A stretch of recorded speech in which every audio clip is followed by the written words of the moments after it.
Welcome back to the show, everyone. You may have heard of the six-string guitar, the six-string nation. Well, for good reason, and now there's a book that you can flip through and get all the history of this great piece of art and Canadiana.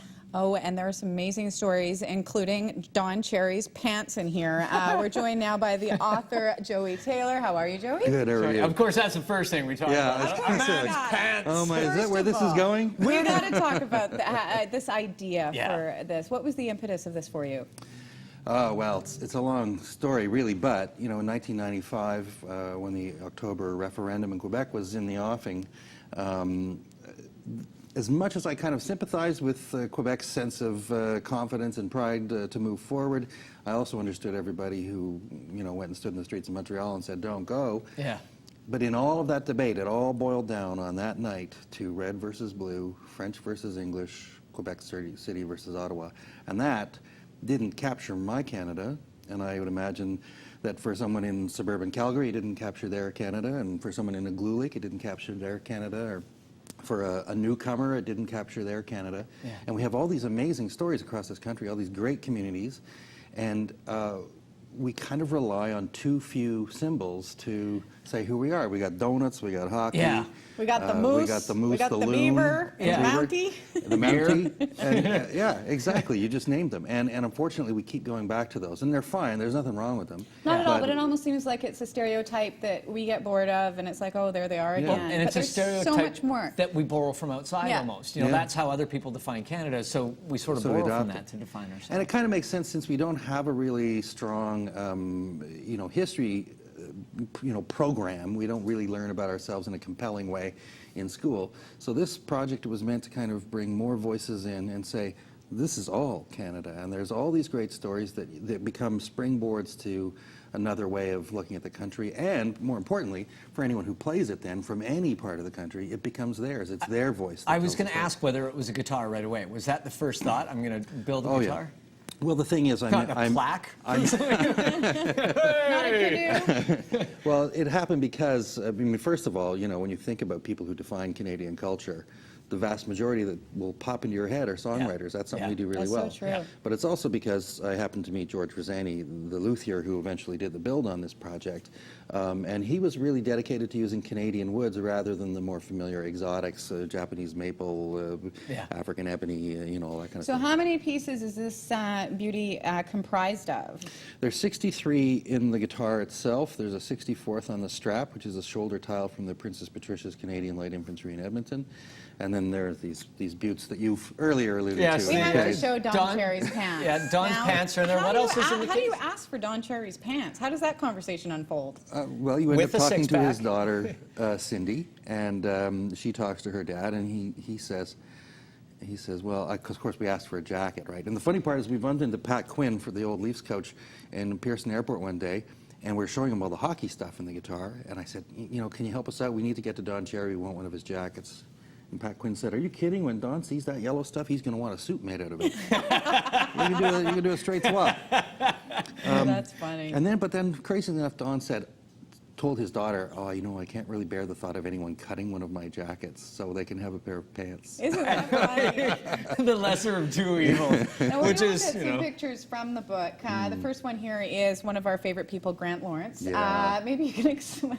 He's just playing it, is what it comes down to. Yeah, that's how he dresses like that most days. But he should. See, well, part of the thing of getting the guitar out into the culture and into people's hands is that we not only do musicians play it, but we encourage everyone to kind of, you know, get to know it and hang on to it a bit.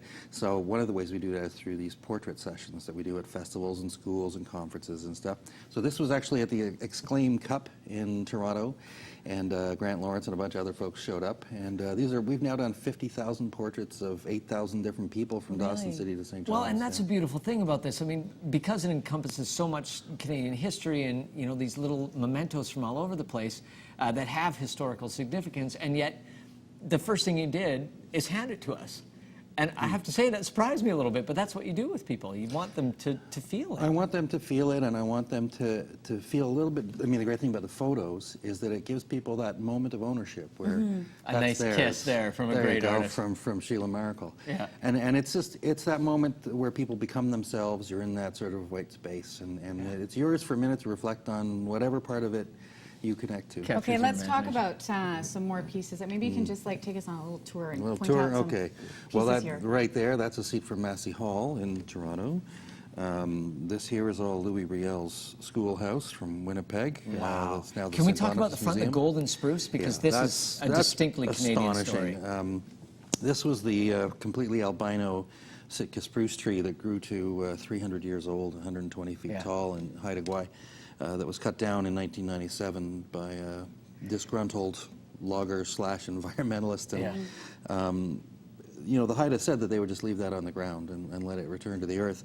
I was very fortunate that David Suzuki and the community in Old Masset and Skidegate, and help from Gujau, the president of the Council of Haida Nations, eventually.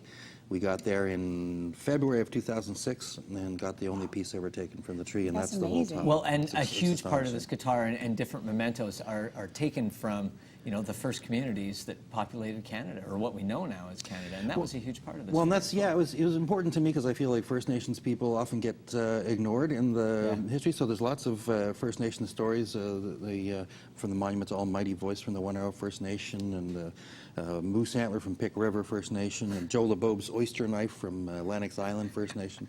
But also, you know, Paul Henderson's stick from the 1972 Canada-Russia series. And, Now that's Canadian. You have a whole hockey section in there. There's 4 in 1 in that little... well, that's Paul Henderson's stick. There's a piece of the Wildcat Cafe from Yellowknife, built in 1937, still operating today.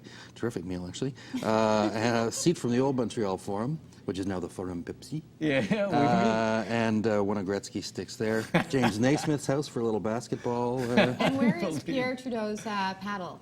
Pierre Trudeau's canoe paddle is the tone bar right here. Beautiful. Wow. We've got a picture of it up there. How did the Justin give you that? Is that how you Justin, got that piece? I bumped into Justin and told him what I was looking for, and was actually trying to work through the Canoe Museum in Peterborough, Ontario, but it was bankrupt at the time and padlocked, so you couldn't get at anything or talk to anyone. And one day Justin called and said, my brother and I were at the summer house and we found one of Dad's favorite paddles. It's yours. Like it? It must have been quite an experience for you, you know, sort of as the momentum built with this, the kind of things that people were offering up, whether it's, you know, someone who is just has a profession that's very Canadian, whether it's First Nations community or whether it's like Maurice Richard and his Stanley Cup ring, his first, you know. Yeah, right there. Get out. Yeah, that's from Maurice's, and that was actually commissioned by the family at the time. They didn't issue Stanley Cup rings; they issued platters. And I know, like today, you could wear one around your neck and get away with it, but Yeah, for sure. But a ring at the time was more.